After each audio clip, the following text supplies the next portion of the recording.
ಆತ್ಮೀಯ ನಾಗರಿಕರೇ, ಜಾಗೃತಿಯಿಂದ ಈ ಕೆಳಕಂಡ ಪ್ರಮುಖ ಮುನ್ನೆಚ್ಚರಿಕೆಯನ್ನ ವಹಿಸಿದಲ್ಲಿ ಕಳ್ಳರಿಂದ ಮನೆಗಳ್ಳತನವಾಗುವುದನ್ನ ತಡೆಯಬಹುದು ಮತ್ತು ಸುರಕ್ಷಿತವಾಗಿರಬಹುದು. ಮನೆಯ ಬಾಗಿಲಿಗೆ ಹೊರಕಾಣುವಂತೆ ಬೀಗ ಹಾಕುವ ಬದಲು ಒಳಲಾಕ್ ಆಗುವ ವ್ಯವಸ್ಥೆಯನ್ನ ಅಳವಡಿಸಿಕೊಳ್ಳುವುದು. ಮನೆಯಿಂದ ಕುಟುಂಬ ಸಮೇತ ಹೆಚ್ಚು ದಿನಗಳ ಕಾಲ ಹೊರಗೆ ಹೋಗುವಂತಿದ್ರೆ ಮುಂಚಿತವಾಗಿ ದಿನಪತ್ರಿಕೆ ಹಾಕುವ ವ್ಯಕ್ತಿಗೆ ಮನೆಗೆ ದಿನಪತ್ರಿಕೆ ಹಾಕದಂತೆ ಮಾಹಿತಿಯನ್ನ ನೀಡಿ. ಯಾಕೆಂದ್ರೆ ನಿಮ್ಮ ಮನೆಯ ಮುಂದೆ ದಿನಪತ್ರಿಕೆಗಳನ್ನ ತೆಗೆಯದೆ ಹಾಗೆ ಬಿಟ್ಟಲ್ಲಿ ನಿಮ್ಮ ಮನೆಯಲ್ಲಿ ಯಾರೂ ಇಲ್ಲವೆಂದು ಹೊರಗಿನ ವ್ಯಕ್ತಿಗಳಿಗೆ ಸುಲಭವಾಗಿ ಮಾಹಿತಿ ನೀಡಿದಂತಾಗುತ್ತೆ. ಮನೆಯಲ್ಲಿ ಅಗತ್ಯಕ್ಕಿಂತ ಹೆಚ್ಚಾಗಿ ನಗದು, ಹಣ ಅಥವಾ ಆಭರಣಗಳನ್ನ ಇಟ್ಕೊಳ್ಬೇಡಿ.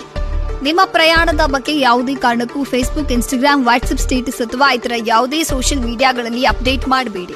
ಇದರಿಂದ ಕಳ್ಳರಿಗೆ ಮಾಹಿತಿ ಸಿಕ್ಕಿ ಮನೆಗಳ್ಳತನವಾಗುವ ಸಂಭವವೇ ಹೆಚ್ಚು. ಅನುಕೂಲವಿದ್ದಲ್ಲಿ ಬಾಗಿಲುಗಳಿಗೆ ಥೆಫ್ಟ್ ಅಲಾರ್ಮ್ ಅನ್ನು ಅಳವಡಿಸುವುದು ಸೂಕ್ತ. ಅನುಕೂಲವಿದ್ದಲ್ಲಿ ಮನೆಗೆ ಸಿಸಿ ಕ್ಯಾಮೆರಾವನ್ನು ಅಳವಡಿಸಿ ತಾಂತ್ರಿಕ ಉಪಯೋಗದಿಂದ ನೀವು ಎಲ್ಲಿ ಇರುತ್ತೀರೋ